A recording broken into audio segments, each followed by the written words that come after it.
અમદાવાદના માધવપુરા માર્કેટમાં જૂની પોલીસ કમિશનર કચેરી પાસે ટુ વ્હીલર પાર્કિંગ કરવા બાબતે થયેલા વિવાદે હિંસક સ્વરૂપ ધારણ કર્યું હતું। આ ઝઘડા દરમિયાન 4 શખ્સોએ મિથિલેશ ઉર્ફે મુન્ના મિશ્રા નામના યુવક પર લોખંડના સળિયા, પાઇપ, ટોમી અને ચામડાના બેલ્ટ વડે જીવલેણ હુમલો કર્યો હતો।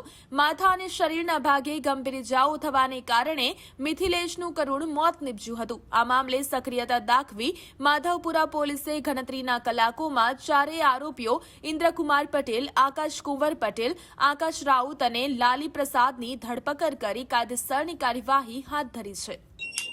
ગઈકાલના રોજ બપોરના 13:0ની આસપાસ માધુપુરાની પીસીઆરને એક મેસેજ મળે છે ગાડીને કે માધુપુરા માર્કેટ ખાતે મારામારી અને ઝઘડાનો બનાવ બનેલ છે। જે આધારે તાત્કાલિક માધુપુરા માર્કેટ દુકાન નંબર I-28ની આગળ જઈ અને તપાસ કરતા એક ઈસમ બેસુદ હાલતમાં પડેલ હતો અને પોલીસ ઇન્સ્પેક્ટર શ્રી તેમજ બાજુ ડિસ્ટાફના માણસોને તેમજ ચોકીના માણસો જઈ અને તપાસ કરતા બંને અલગ અલગ પક્ષો દ્વારા બોલાચાલી ઝઘડો થયેલો, જેમાં પ્રથમ દ્રષ્ટિએ પૂછપરછ કરનાર આકામના મરણ જનારના ભાઈ સંદીપ નીરભાઈ મિશ્રા નાઓને પૂછતા જણાવે છે કે પોતાના ભાઈ મરણ જનાર મિથિલેશ અને તેના સાથે તેના મિત્ર ગોલુ રાજેન્દ્ર જાદવ અને રવિ પ્રહલાદ કોળી નાઓ ઉપરોક્ત જગ્યા ઉપર બેઠા હતા। એ દરમિયાન આકામના આરોપી પોતાની ગાડી લઈ અને પાર્કિંગ મૂકી અને પાર્કિંગ કરવા બાબતે બોલાચાલી ઝઘડો થતાં સામસામે પ્રથમ ગાળાગાળી થયેલી અને ત્યારબાદ આ કામના આરોપીએ જે ગાડી પડેલી હતી એનું માંથી ટોમી અને એના બમ્પર ઉપર લગાવેલો સળિયો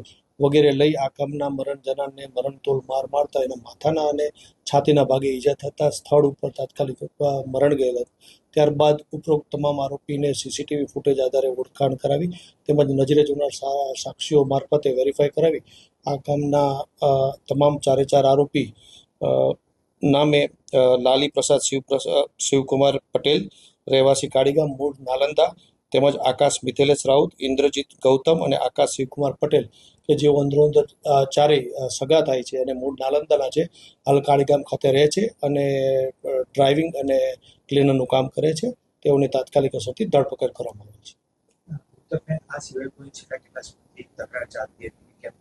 ના, બંને મૃતક અને આરોપી બાબતે અન્ય કોઈ તકરાર નહોતી। બંને એકબીજા માટે અજાણ હતા।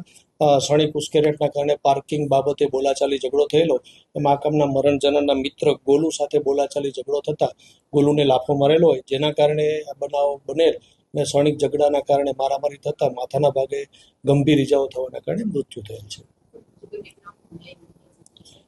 હાલ તપાસ ચાલુ છે। હાલ તેઓ મૂળ વતન એનું નાલંદા બિહાર છે અને છેલ્લા ઘણા સમયથી તેઓ કાળીગામ ખાતે રહે છે।